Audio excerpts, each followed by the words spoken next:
Chowder isn't learning to be a chef. He's trapped in a city where nobody ages, nobody leaves, and food is the only thing that still makes sense. And C.H. Greenblatt spent 3 years documenting what happens when a child realizes he's been baked into someone else's recipe and there's no way out. The show wasn't canceled because of ratings. It was canceled because the final episode revealed what Marzipan City actually is. And Greenblatt made sure we'd never forget it. We have the footage. It changes everything. You remember the setup. A young purple cat bear rabbit thing obsessed with food becomes apprenticed to Mung Dal, a master chef. He learns recipes, he makes mistakes, he eats everything, colorful chaos in a city made of food. But you never questioned why the city looks like that. Marzipan City isn't whimsical, it's rotting. The buildings are made of food, yes, but food that's been there too long. The gingerbread walls have mold. The candy structures are melting in the sun. The entire infrastructure is organic matter in a state of perpetual decay that nobody acknowledges. Watch any establishing shot. Really watch it. The colors are too bright, too saturated. The way food coloring looks when it's artificial, chemical, wrong. The textures are unsettling. Things drip that shouldn't drip. The architecture warps in ways that suggest the whole city is digesting itself. And nobody maintains it. Nobody repairs anything. The city just slowly decomposes while everyone pretends it's normal. Here's what shatters the illusion. Chowder's obsession with food isn't cute. It's compulsive. He doesn't eat for pleasure or hunger. He eats because eating is the only time he stops thinking. Watch his face when he's not eating. There's anxiety there, panic. Like if he stops consuming, he'll have to confront something unbearable. And everyone in Marzipan City has the same obsession. Every conversation is about food. Every problem is solved with food. Every emotion is processed through food. It's not a culinary culture, it's a citywide eating disorder presented as normal. Count how many times Chowder asks why they do things a certain way. Why this recipe? Why this technique? And every time, the answer is the same. That's just how it's done. No one questions the rules. No one examines the tradition. They just repeat the same recipes over and over forever. That's not cooking. That's ritual. That's what people do when they're trying to maintain control in a world that stopped making sense. But here's the detail everyone missed. In 3 seasons, 49 episodes, no one ever leaves Marzipan City. Not for vacation, not to visit family, not for supplies. There are references to other places. Characters talk about the outside, but no one goes there. No one comes from there. It's like Marzipan City exists in a bubble, cut off from the rest of reality. And more disturbing, no one ages. Chowder is introduced as a child. 3 seasons pass. He's still a child. Truffles and Moong have been running their catering company for decades. They reference it constantly, but they look the same in flashbacks as they do in present day. Time passes, seasons change, episodes reference previous events, but the characters remain frozen. Chowder doesn't grow, doesn't mature, doesn't develop beyond his obsession with food and his desperate need for Mung's approval. He's stuck. They're all stuck, and the show keeps hinting that they know it. In the episode The Apprentice Games, Chowder competes against other apprentices, and every single one of them is desperate to win. Not because they want glory, because they want Mung's approval. They need it. Like their existence depends on external validation from chef mentors who barely acknowledge them. These aren't kids learning a trade. These are children performing for scraps of attention in a world that's forgotten how to actually raise them. Watch Mung Dal's relationship with Chowder.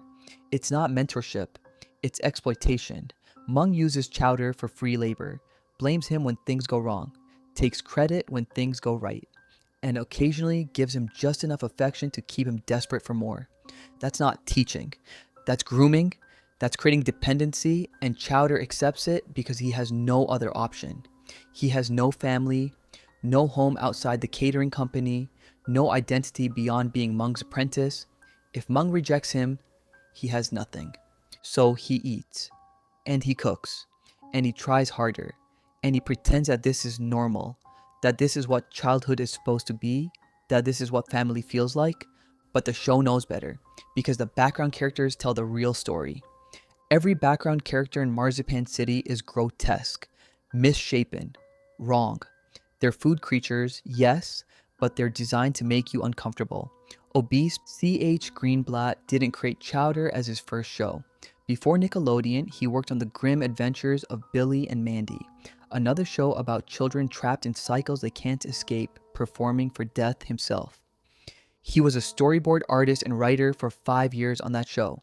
And if you know Billy and Mandy's hidden themes, the way it documented powerless children trying to control an uncontrollable world, you can see Greenblatt learning the same lesson over and over. Children in animation are always trapped, either by the adults around them or by the world itself. But Greenblatt wanted to explore something different with Chowder. Not children trapped by malevolent forces, but children trapped by comfort, by familiarity, by the promise that if they just keep performing, keep trying, keep eating, things will eventually make sense. In a 2007 interview with Animation World Network, rarely cited, archived, but not widely circulated, Greenblatt said something revealing. I wanted to make a show about appetite, not just for food, but for validation, for purpose, for some kind of proof that you're doing life right. And what happens when that appetite is all you have left? The journalist asked what he meant by all you have left. Greenblatt's response: when you build your entire identity around wanting something, wanting to be good enough, wanting to be chosen, wanting to belong, and that wanting becomes who you are, what happens when you realize you might never actually get the thing you're hungry for? Chowder is that question animated. Every episode is Chowder desperately trying to prove he's a good apprentice, a good chef, a good something, anything. And every episode ends with him not quite succeeding, not quite earning what he's hungry for, but being told that if he just tries again tomorrow, maybe then he'll get it. It's the psychology of slot machines, of abusive relationships, of any system that keeps you addicted to hope while systematically denying you satisfaction. And the show made it literal with food, because food is appetite made visible. You can see the hunger, you can see the consumption, you can see the desperate need to fill a void that keeps reopening no matter how much you put into it. Look at the pattern of episodes. Almost all of them involve Chowder trying to either impress Mung, become like Mung, or prove he deserves to stay with Mung. His entire identity is organized around a relationship with someone who treats him as convenient labor. The apprentice, Chowder panics when Mung considers replacing him. His worth is conditional on performance. Chowder's girlfriend. He can't maintain relationships outside of work because work is his entire identity. The vacation. When forced to relax, he can't. His anxiety manifests as compulsive activity because stopping means thinking. Mung on the rocks.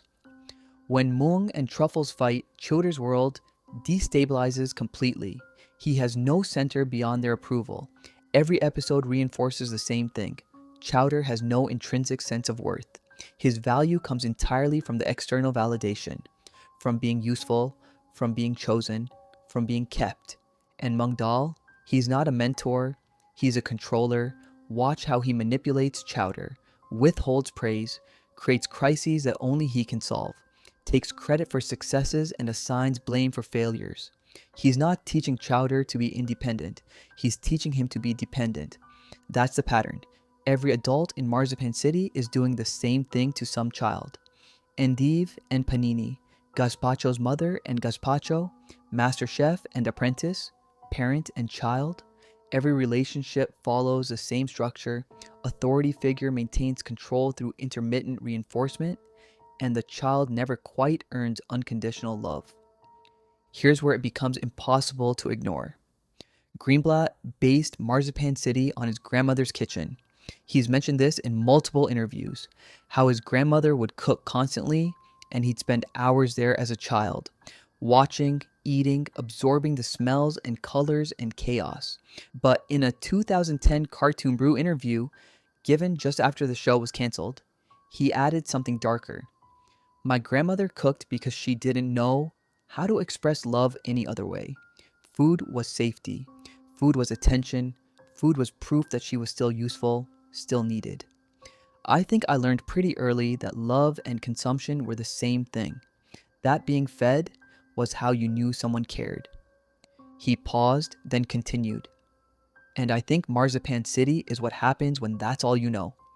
When your entire concept of love and family is tied to cooking and eating and performing and never quite being full.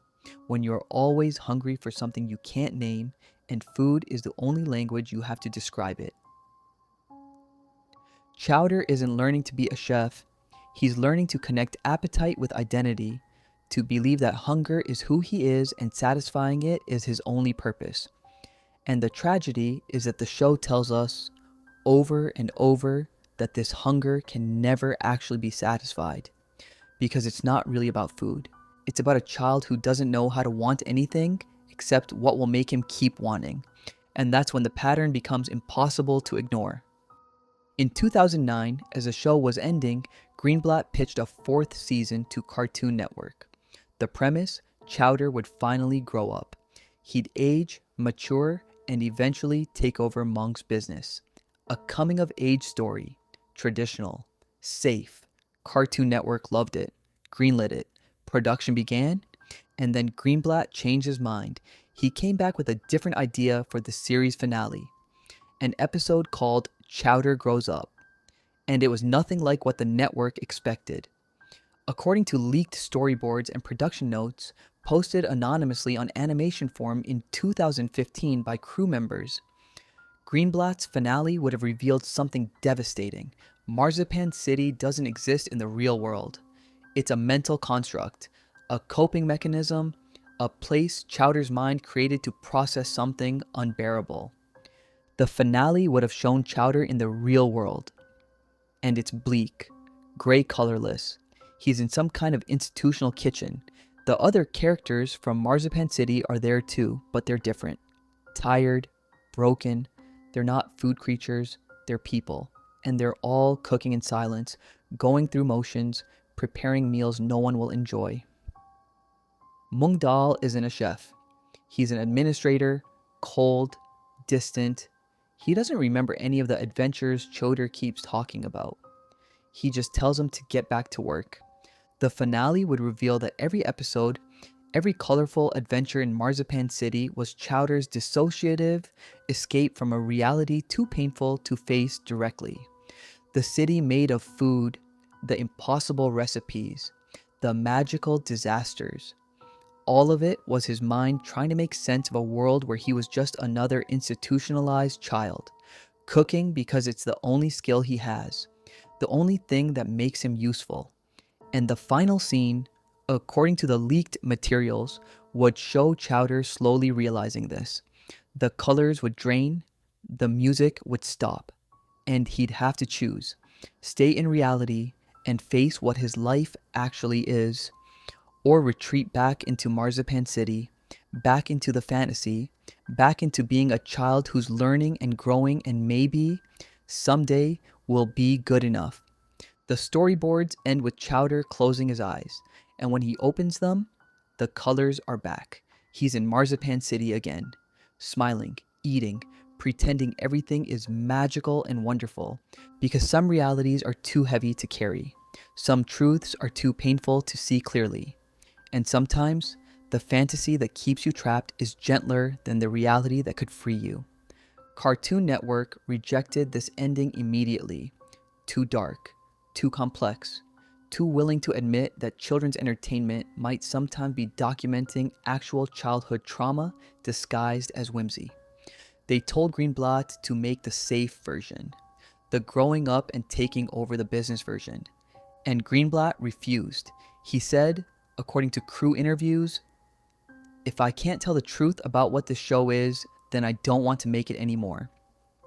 So they compromised on the finale that actually aired, the meta ending where the characters discover they're in a TV show and it's being canceled, where they literally break down the set and say goodbye to the audience. It's clever, it's emotional, it's a perfect postmodern ending. And it's not the truth Greenblatt wanted to tell. But even in that finale, the one that aired, there are traces of his original vision.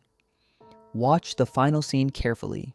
Chowder is getting married, having a child, taking over the business, everything traditional, everything happy. But look at his face. That's not joy, that's resignation.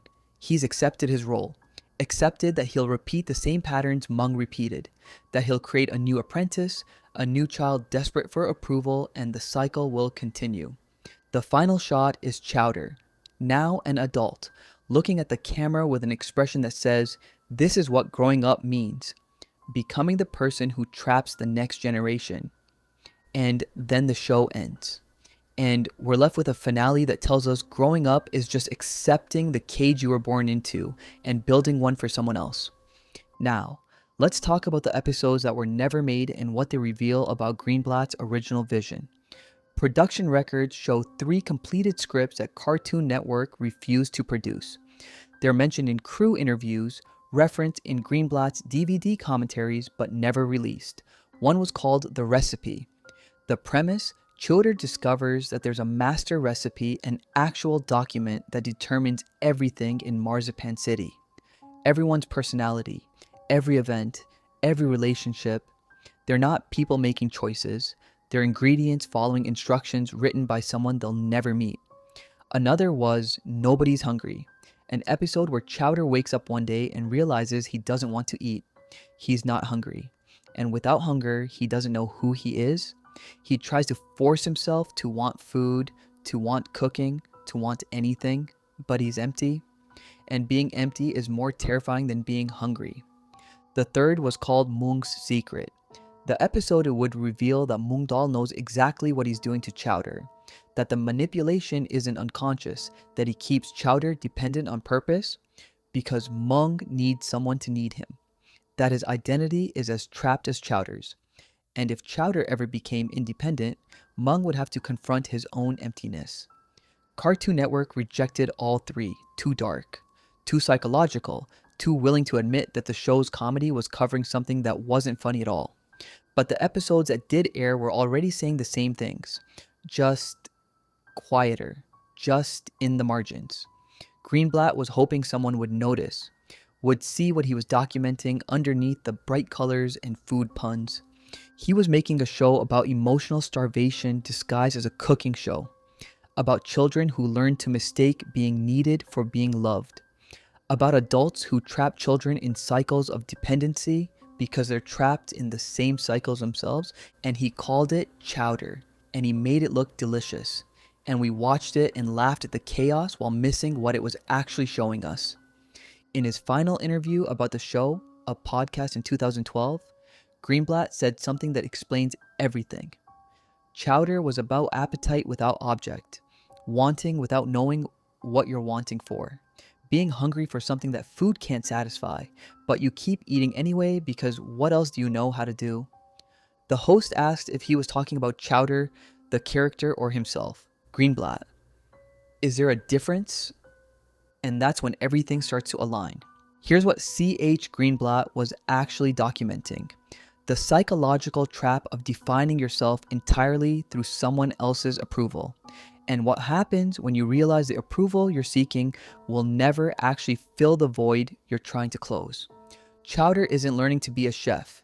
He's learning to be permanently dependent. He's learning that his worth is conditional on performance, that love is something you earn through utility, that if you stop being useful, you stop mattering. Every recipe he follows is really a rule for existence.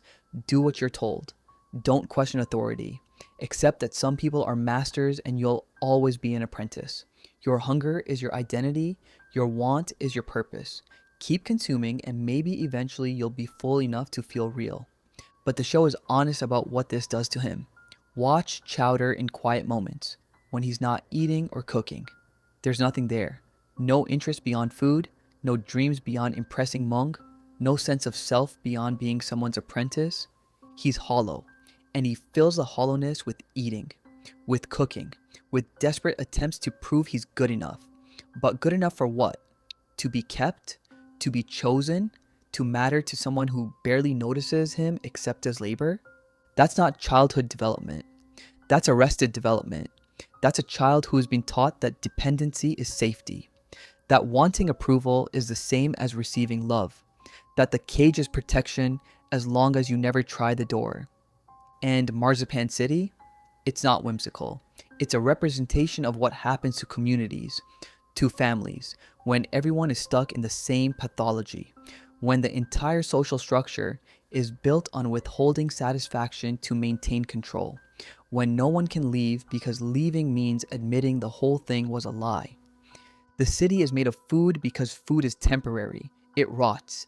It needs constant replenishment. It's never enough. You eat it and you're hungry again, just like the approval Chowder keeps seeking.